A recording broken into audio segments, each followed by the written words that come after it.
Hi, and welcome to the Breastfeeding Medicine Podcast. I'm your co-host, Dr. Ann Eglash.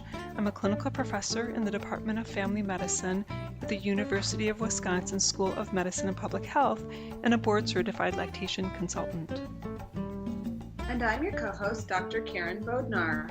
I am a pediatric hospitalist at Inova Children's Hospital and an assistant professor of pediatrics at Virginia Commonwealth University. I'm also a board-certified lactation consultant. This podcast is produced and edited by the Milk Mob and is co-sponsored by the Academy of Breastfeeding Medicine. Are you ready to go? Hi, Karen. Hi.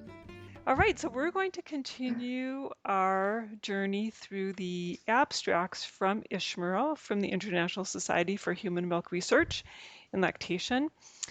And these were, again, for those of you who have not heard our first podcast, which was done last month, this is our second part on reviewing these abstracts. So if you want to hear more abstracts, please listen to the first part. So we'll continue.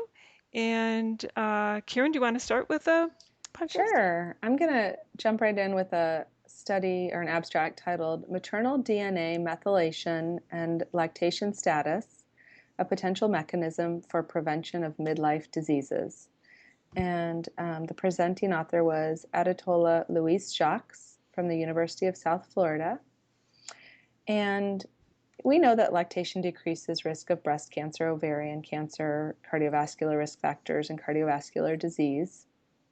The purpose of this study was to evaluate differences in global methylation pattern based on maternal lactation status.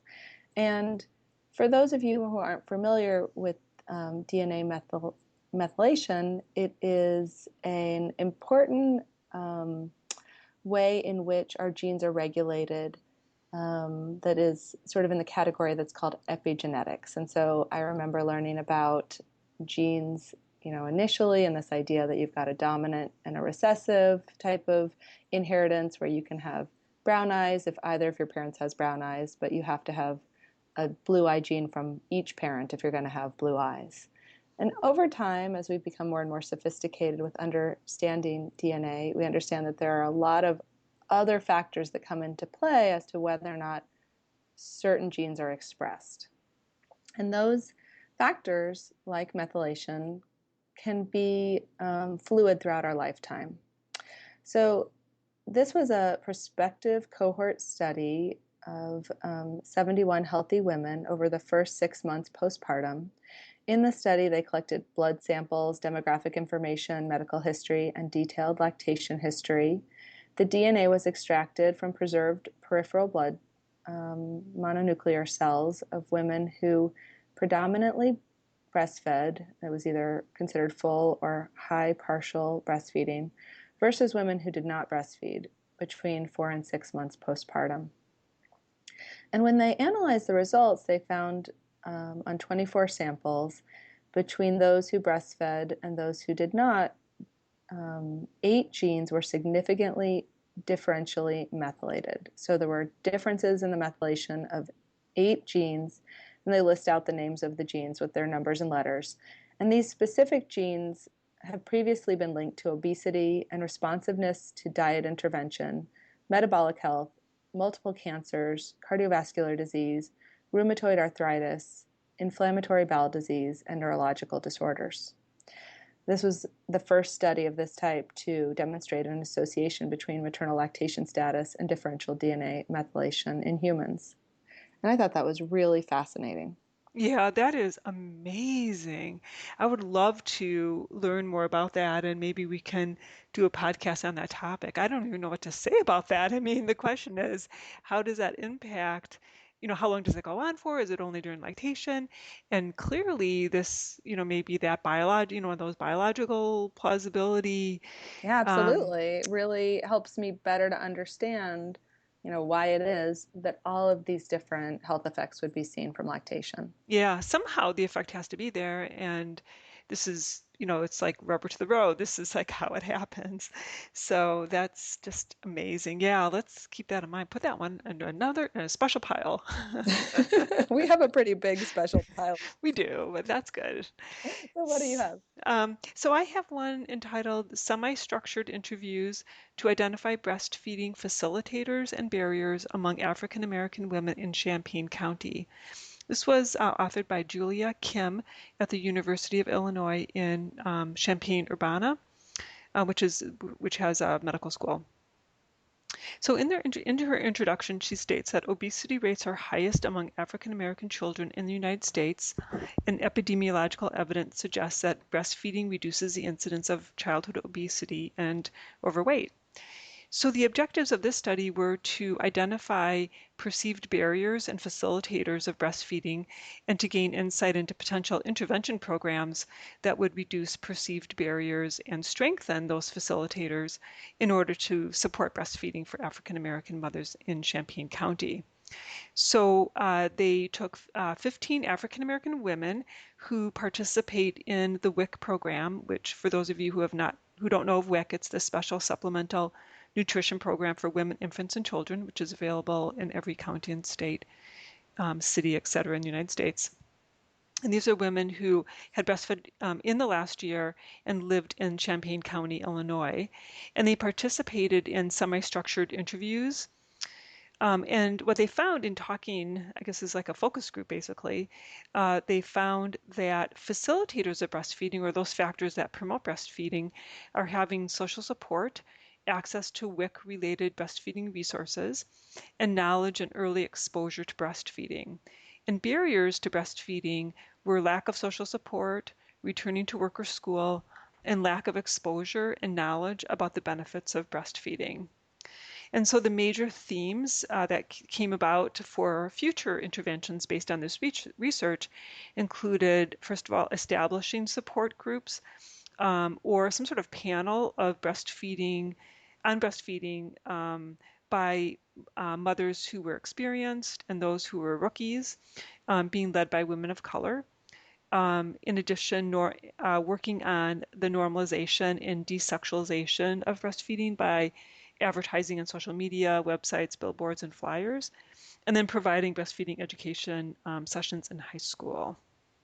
So I thought that was good. This may have been reproduced in other places, but it's always good to remember, keeping our eyes on the ball in terms of what really has to happen in a community to increase breastfeeding rates among certain populations.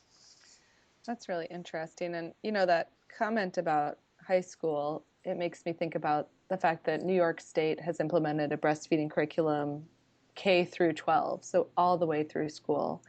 And I think that, it makes sense at an appropriate level through all the grades to introduce this concept, because by the time you have giggly teenagers, it is a little bit late to normalize breastfeeding. Right, absolutely. And I think someone else there was another state that had established a program as well, like a curriculum for throughout the school years. It's something that would be nice to talk about as well in a podcast. So put that in that This is special going to give pile. us Yes, lots of ideas of things we want to talk about. yes. So I'm going to talk about an abstract that relates to a topic that we had done a podcast on previously, and so it piqued my interest. This was titled Case Study, Breastfeeding Policy Development During the Sierra Leone Ebola Virus Epidemic by Amelia Brandt at Tulane University. So in Sierra Leone, the Ministry of Health and Sanitation has demonstrated a commitment to increasing breastfeeding rates, and they had launched a comprehensive program in 2009. And according to 2013 Demographic and Health Survey, 97% of children were breastfed at some point, a 2% increase since 2008, and exclusive breastfeeding for children from 0 to 6 months had increased from 11% to 32% in 2013.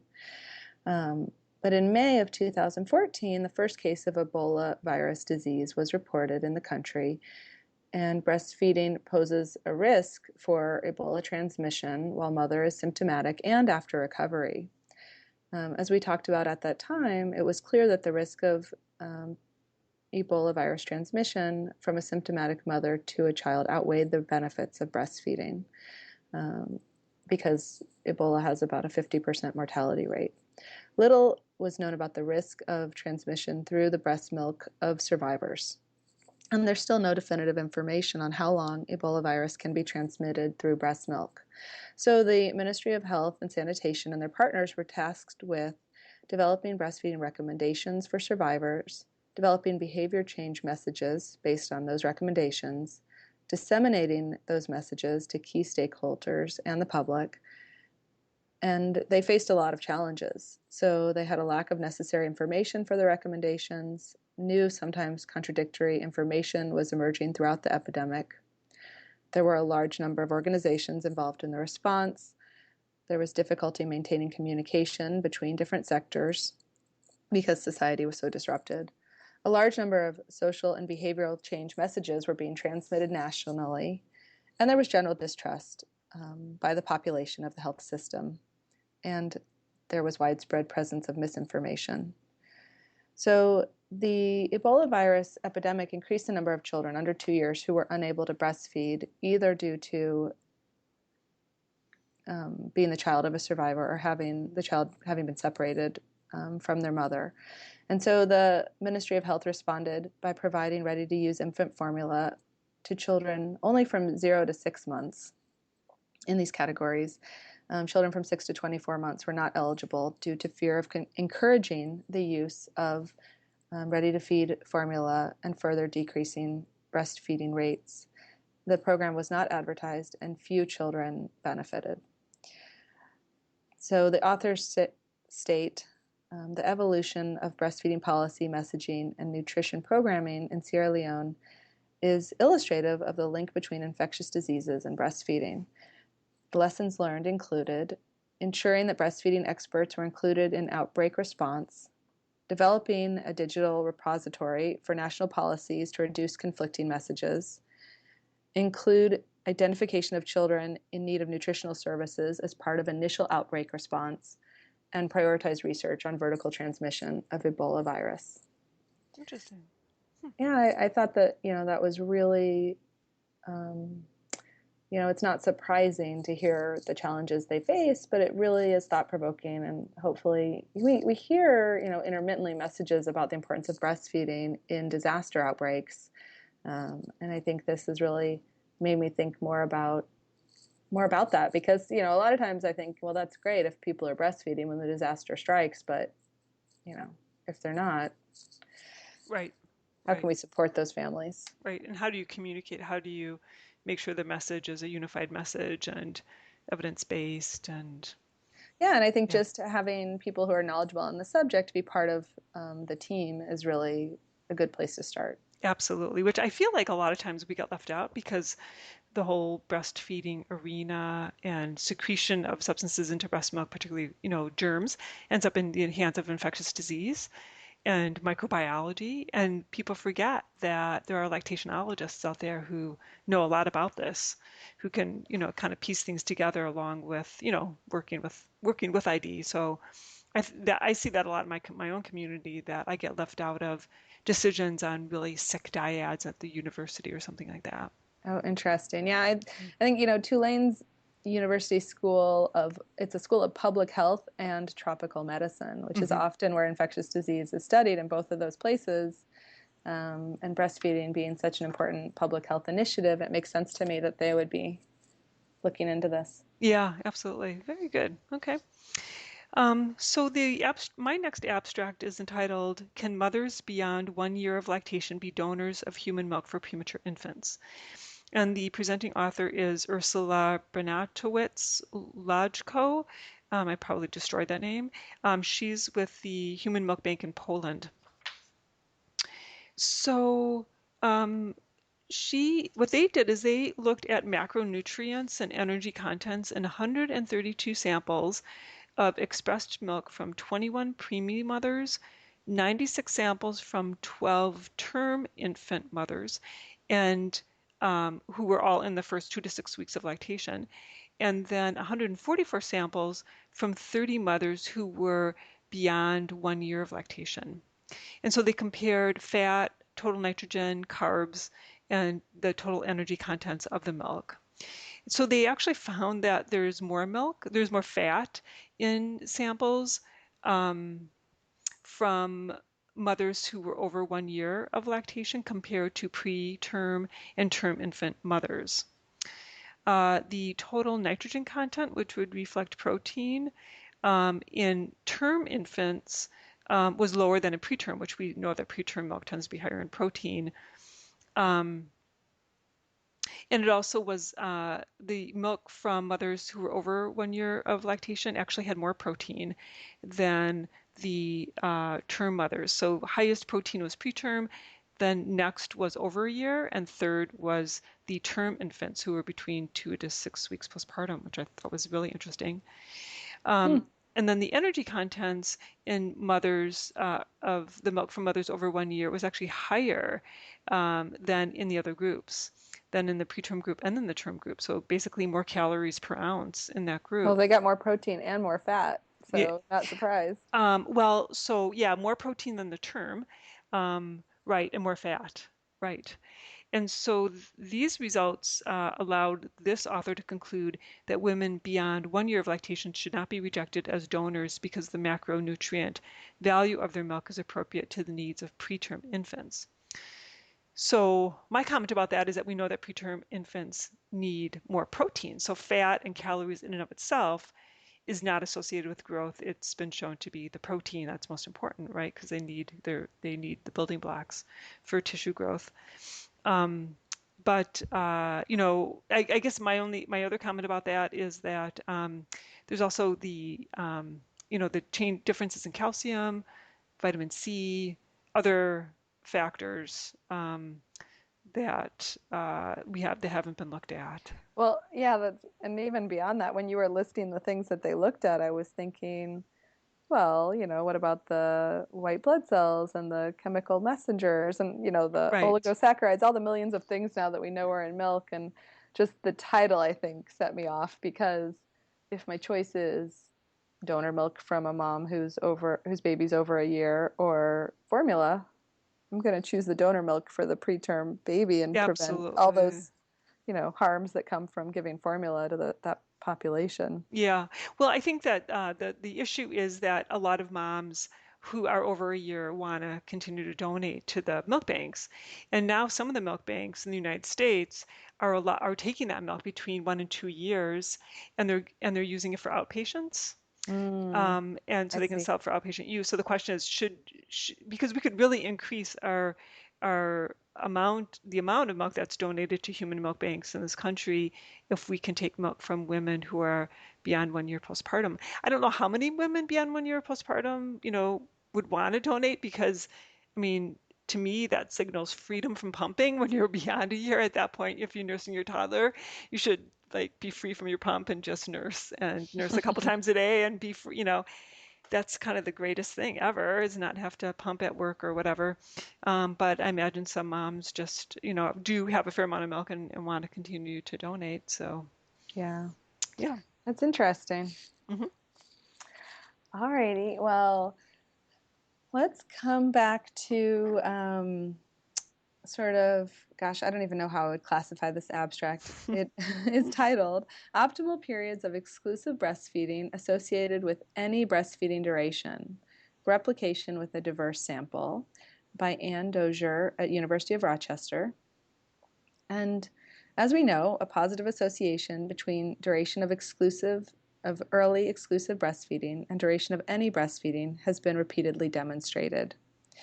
Previously, Brownell and colleagues used a new application of something called receiver operator characteristic curves to show that duration of exclusive breastfeeding can be used to predict the duration of any breastfeeding out to 12 months in a national sample of predominantly white, highly educated women with partner support.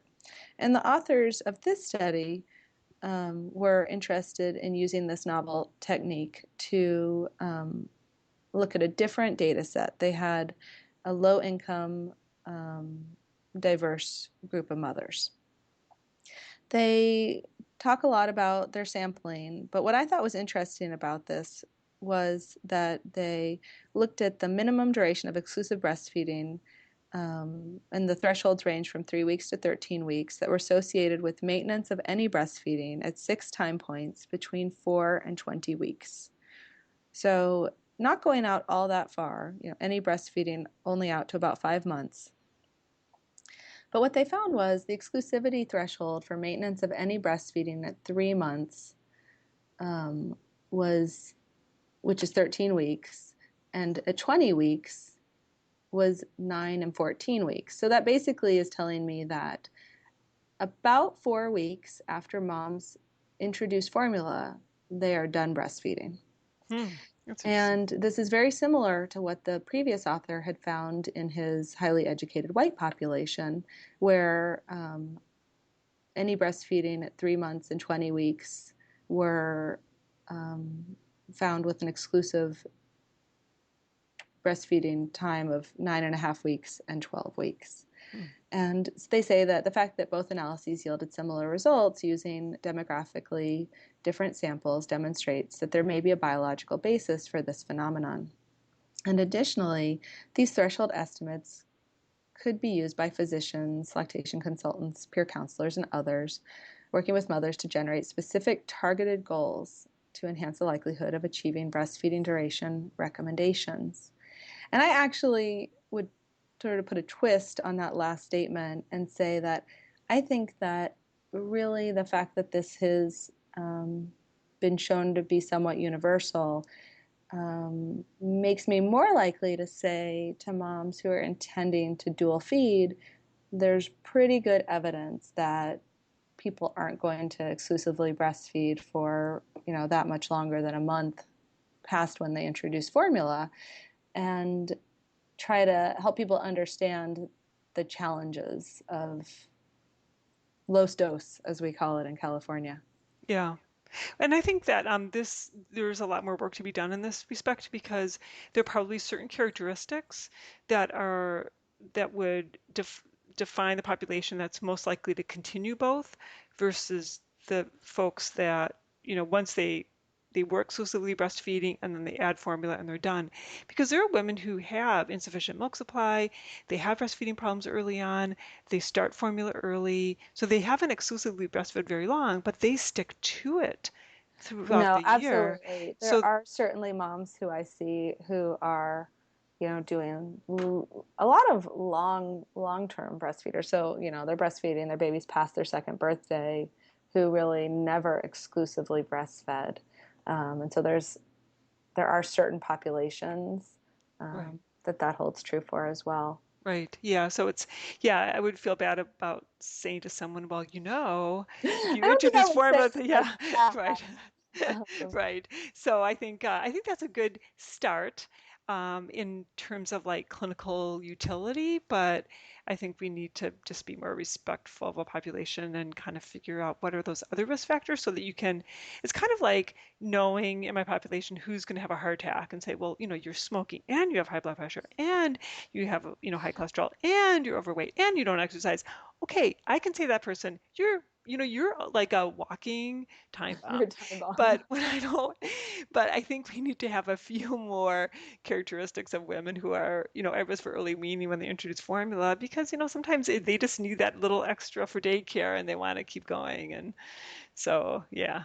So Yeah, that's and interesting. it's interesting that you bring up daycare because I've been really interested this year in this idea that, moms are being told by their daycare that they need to send more milk when really they don't. Yeah. It has to do with how the daycare is feeding the baby, and so moms start supplementing at the request of their daycare, and then they start thinking they don't have enough. They get discouraged. It's sort of a downward spiral.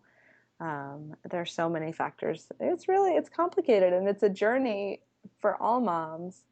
I feel like a lot of times people have unrealistic expectations, and it's so many time points. I happened to see a mom right after she had some little bump in the road, and I'm able to say, oh, no, you don't have to pump and dump for a week because of amoxicillin, and put her back Exactly. on course. And that mom that same thing happened to, but you didn't see her until a month later, it's too late. Exactly. Right. Yeah. It's very dynamic. Yeah. All right. So my next abstract is entitled Extremely Overweight Infants and Risk of uh, Overweight in Childhood in Relation to Duration of Exclusive Breastfeeding, which was a study within the Danish National Birth Cohort. The presenting author was Melanie Wang Larson. And so in their background, she states that there's a group of exclusively breastfed infants who have accelerated growth in infancy, who are basically those really fat babies. And you wonder, wow, is this a problem? You know, you and I have both seen those babies where Oh, they're like yeah. 22 pounds at 4 months, and you wonder, okay, is this really okay or There was not? a And what's baby. happening to these babies? There was a Yeah. baby in my group when I was a new mom, and it looked like she'd eaten one of the other babies. He Oh was no. so fat. And now when that child stands next to my daughter, they're both just normal string bean 9-year-olds. Exactly. Yeah, right. Well, so then the question is, okay, what does research show with these babies? So the objective of this study was to examine the difference in risk of overweight at age 7 years of age for extremely overweight infants who are exclusively breastfed for at least 5 months compared to those who exclusively breastfed for a shorter period of time.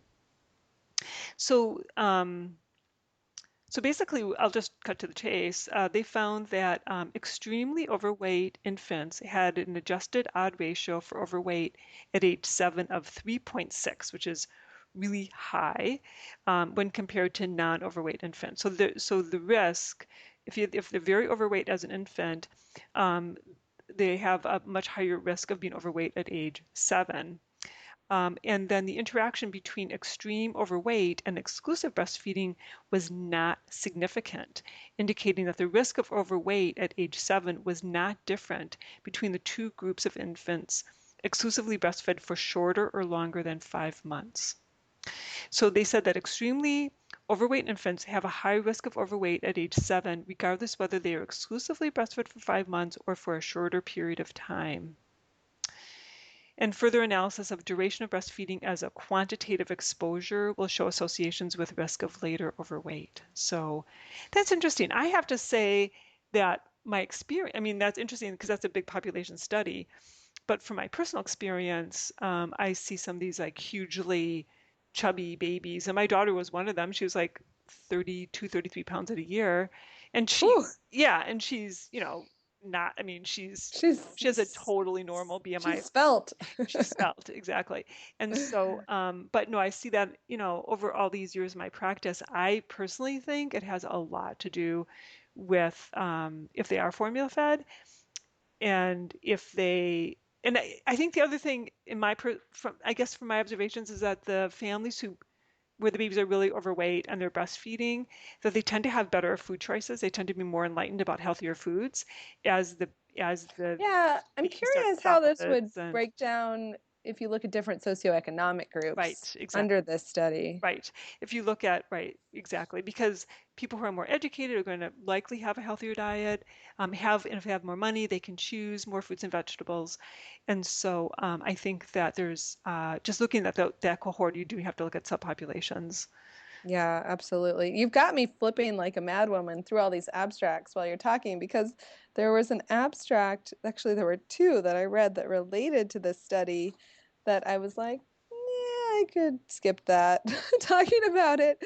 But now I'm like, well, what did the other one say that was Right. on the similar topic? This is just going to be a mystery for all of you listening to us. You'll just have to go to the abstracts and read them all. Well, in addition, we can put that in the special pile too, because then we can come back and look at that population and see what research has been done on that. Sounds fantastic. Yeah. Um, so we're going to talk more about sucking with an abstract called The Characteristics of the Infant Sucking Curve and Milk Removal from the Breast in Term Infants. This was presented by Donna Tracy Geddes at the University of Western Australia. I apologize, Donna, if I said your name wrong. It's been shown that intraoral vacuum is a key component to the milk removal from the breast, with milk being transferred only in the first half of the suck cycle. Suck, swallow cycle, and we breathe. Suck, I can talk. Suck, Say that five swallow, times breathe. fast. Okay, so typically infants remove 50% of the milk from the breast in the first 2 minutes of nutritive sucking. This is the main reason I wanted to read this abstract, because I didn't know that. And it increases to 80% of the milk at 4 to 5 minutes of nutritive sucking. And this corresponds closely to the first and second milk ejections, which are about 1.5 to 2 minutes in duration of breastfeeding. But there's limited information about the relationship between intraoral vacuum and milk transfer during breastfeeding. And so they did this study with 19 exclusively breastfed infants where they monitored a breastfeeding session using a pressure transducer, a little tube they put into their mouth while they were nursing. They also had ultrasound imaging of looking at the milk flow and respiratory inductive plasmotherapy, looking at their swallowing, to determine what was the nutritive sucking portion of the feed. The first and next 2 minutes of nutritive sucking from the first breast were analyzed, and milk intake was determined by test weighing the infants. Infants were estimated to remove 38 milliliters, plus or minus 15 milliliters, so that's about an ounce, a little more, plus or minus half an ounce, and 23 milliliters, plus or minus 9, in the first and next 2 minutes of nutritive sucking, respectively. The volume of milk removed during both periods was negatively associated with peak vacuum and rate of vacuum application, and positively related to the area under the first half of the cycle. Higher suck frequencies and shorter intersuck intervals were associated with more milk being removed per individual suck cycle. And what the authors concluded was that this supports the role of intraoral vacuum in effective and efficient milk removal during breastfeeding. And infants appear to modify their sucking dynamics to adapt to changes in milk flow during milk ejection as the breast empties, and possibly in response to their progressive satiety. So I found this absolutely fascinating for a couple of reasons. I think it's so interesting, all the different modalities they're using to look at the suck, to understand it better. I think it's really interesting to think about how much and how quickly the milk is transferred and how the mom and the baby's bodies are working together. I also really came back to that point where it said the intake was determined by test weight. And I don't know if you've seen this ad that came out this week for this new sensor that's like a little microphone that goes on the baby's jawbone while they're nursing to try to listen to the baby swallows and get an idea of how much babies are transferring. Right. Yeah, I heard But about that. it just blew me away. I was like, oh my gosh, what will we do next? There's, so everything's becoming so technical these days. But I mean, I'm really skeptical about that That because I don't that's need. my point. Is like we're becoming bionic for no good Right. reason. But the thing is that, I mean, I don't need a transducer to know when someone swallows. I can just sit and watch a feeding and look at when this baby's swallowing. And I can tell you, I cannot estimate how much a baby took. I mean, I'm constantly doing pre and post feed weights in my clinic. Well, yeah, I absolutely. cannot We've talked estimate it. about that many times. Is Right. that you can be fooled. Babies Yes. sometimes they look so good, Right. and I think it's really interesting that they're studying this. I think that the proof is always in the weight, and the babies tell us we cannot necessarily know this 5 minutes exactly how that feeding went, but Right. luckily they gain so fast in a day or two. I know whether or not they're nursing well. Right. Well, I like this work, and I think she may have been a co-author on some of the work done by Kent, who also states in some of his in his research articles that somewhere between 50 to 60% of milk is consumed, with the first letdown. I use this when I explain to patients when they, are so used to setting their iPhone to the 15-minute mark, when they start nursing, and they're just exhausted, and the babies, they're just trying to maximize, milk transfer, and their nipples are sore. And what I try to point out to them is, look, you just had a first letdown. Now your baby is taking a break. Now your baby's having a second. Now there's a second letdown, and then now look, it's been quiet for 10 minutes. Baby's been quiet for Yeah. 10 minutes.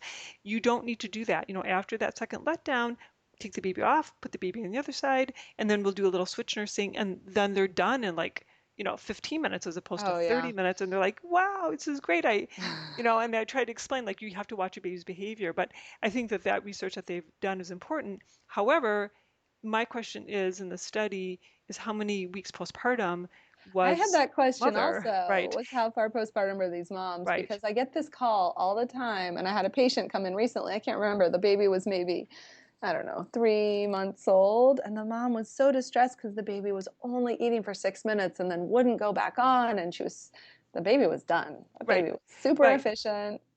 Well, and then the other thing is that you have, the living on the letdown babies who just like they hardly have to do anything and prolactin levels are high and moms, have heavy letdowns. And then as that prolactin level comes down and they're not overproducing as much, those letdowns are smaller and the baby has to stay on and really get another letdown to happen. And then that's when they start to falter, especially if they have a Hmm. tongue tie. And so I think it would be interesting to compare that work, with like a baby who's like 6 weeks, who's a good eater versus a baby who's, maybe who's, 4 months old, 5 months old, to see what really happens. Yeah, so that mom, the first questions I had were about the growth chart because there are some babies who they don't eat very long and they're not getting enough, but this was a chubberific baby who was getting plenty. Interesting. Yeah. Yeah. Good. So I think we'll wrap up. I'll do one more. You do one more? I'm out. Oh, you're out. Okay, so I'll just do one more. This one is entitled "Why Don't Peer-to-Peer Milk Sharers in the United States Donate to Milk Banks?" And this was presented by Marianne Tigchelaar Perrin, who's at North Carolina State University in the Food Bioprocessing and Nutrition Sciences. And there were multiple co-authors. So the background is that lactating women in the United States have several options for what to do with excess milk, including donating to milk banks that serve medically fragile infants. They can also share directly with families who seek milk, or they can sell their milk to individuals or to for-profit entities. And so the objective was to explore how lactating women in the United States with a surplus of breast milk come to the decision to share their milk with a peer rather than donate to a milk bank. What they did is a semi-structured telephone interviews with 27 women who had shared milk with a peer but not with a milk bank. These participants shared anywhere between 100 and 200 ounces of milk between 1 and 8 recipients. So kind of the small group of families who needed milk. Did you say 9,200? Yes, I did. Yeah, Wow. yeah, yeah. Some women are just like super women. What can I say? So there were five dominant themes that were identified in these interviews with 27 women. There was number one, there was a strong belief in the value of breast milk.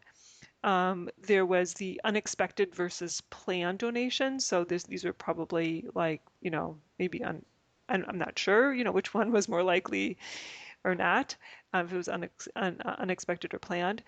Um, Social circles as a primary source of information, not healthcare providers. So hearing more about it through friends rather than through their doctors.